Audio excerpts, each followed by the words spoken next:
poverty depends not only on income, but also on access to services.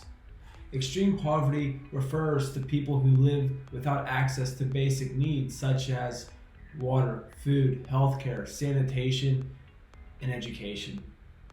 Extreme poverty refers to the 10% of the world's population living on less than $2.16 a day. 1 out of 5 children live in extreme poverty. Growth is discussed as a means to reduce poverty. However, when talking about growth, it is important to ask ourselves, what type of growth are we trying to achieve?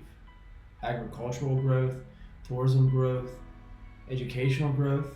Quite often, economic growth is stated and linked to development. Again, this is where the challenge lies. Many community members across the world are facing extreme poverty due to the resource depletion that occurred on their lands in order to support the economic growth and development of foreign populations. Coming full circle, international development banks and other global organizations have historically thrown aid to populations living in extreme poverty. However, due to many challenges, aid has not achieved its desired impact and many people have remained in need. That is why partnerships and networks are needed to mitigate extreme poverty, where capacity can be built for regenerative agriculture, community tourism, and other areas dependent on what those communities desire for their livelihood.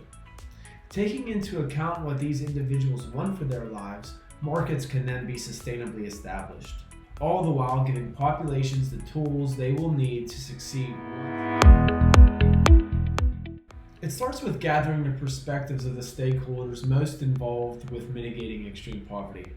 Primarily, this includes the populations living with limited access to services.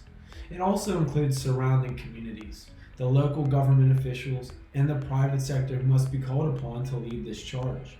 As more and more organizations talk about being socially and environmentally responsible, let's start to look to the multinational corporations to facilitate capacity building, networks, and market development in the regions most severely impacted by extreme poverty.